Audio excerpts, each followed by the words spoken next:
And welcome back. Guy Ritchie and Charlie Hunnam team up to retell the classic tale of King Arthur, but the film has an edge and heart-pounding action scenes viewers won't soon forget. Here's my sit-down with the star and director of King Arthur.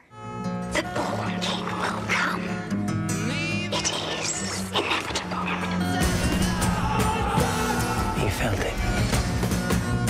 This is not your grandma's Arthur at all.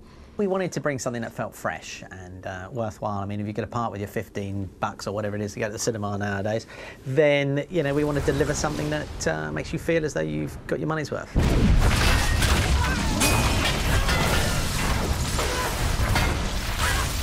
You wanted this part badly. I did. You even got angry in the audition process, did you not? I pretended to. Oh. I pretended to. I channeled a bit of He's an actor. That's right. So I was a bit skinny, and Guy was had never seen anything that I'd done. Didn't really know that I could be a formidable presence on screen. I was very, very skinny, and when I was meeting an audition for this, and so Guy had asked me several times, "Are you sure you can bulk up and be a bit tasty? Because you know, you don't look it right now." And I finally said, "You know what, pal? If you're that concerned about this," because you know it was an audition where there were a lot of other little wannabe actors, movie stars bopping around, and you see them in the corridors and you think, "Oh, you're the competition, are you?" So I knew who was there, and I said, "You know what, Guy? If you're that concerned about the physicality, why don't you just shut the camera off? We'll stop the audition. You can bring those other chimpanzees in here that are auditioning for this role, and we'll fight. And whoever walks out of the room gets the role." Simple. And the chimpanzees are Henry Cavill and Michael Fassbender, to name just a couple, right? I'm not sure if we need to name names, but I will say that one of those people may have been there, and the other one probably wasn't. I bet you're starting to regret you asked Charlie a question now, considering he's just eaten up 4.5 minutes. Whatever it takes to hunt him down. If I go down, you follow him. If he goes down, you follow me. I've heard you guys have very different personalities on set. Yeah, a little bit. I can be a bit earnest, bit serious. And Guy says, "All right, take it easy, all serious." What have you heard? Well, I've heard you're the Joker. Oh. that you would bring, yeah, that you were a serious guy, and you would be there to kind of just, okay, let's relax a little bit. Well, you know, you're on these things for 6 months or whatever it is that you shoot these things for, and the idea of being saddled to someone that's earnest and dour is too scary a concept for me to be able to handle and digest.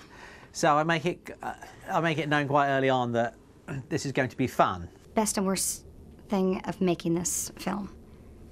I like taking the checks. For me, the worst part is having to do all the action, because you get beaten up every day and you go home limping and with sore hands, and you know, sometimes Aidan Gillen stabbed me, so I've got a nice big scar down here where he gave me a bit. When I go in, try and stop him pulling out his sword, he had a big, dirty, spiky, knobbly bit at the end, and he dug it in and out on the first take. So there you go. I didn't know that. No, because I don't complain. I just weather the storm. Behold, your born king. Great movie. Charlie was just such a sweetheart. Now, but I got to tell you, I don't know if you remember the first question I asked the guys, and it was, "This is not your grandma's King Arthur." Right. I really disappointed our crew here. Okay, because why? we had talked about this interview, as you know, I often talk to the guys before I go to a junket or anything to say, okay, what should we talk about with Charlie and Guy? And I asked their opinion. I'm like, you know, the movie, it was, man, this was not your grandma's King Arthur. And they're like, oh, that's a good question. Now deliver it, when you walk into that room, deliver it with passion and this like Charlie himself, be earnest. Yeah, they're, yes. Exactly. Okay. But they're two Brits. It's set in the medieval times, so the guys wanted me to go in saying, "This isn't your grandma's King Arthur."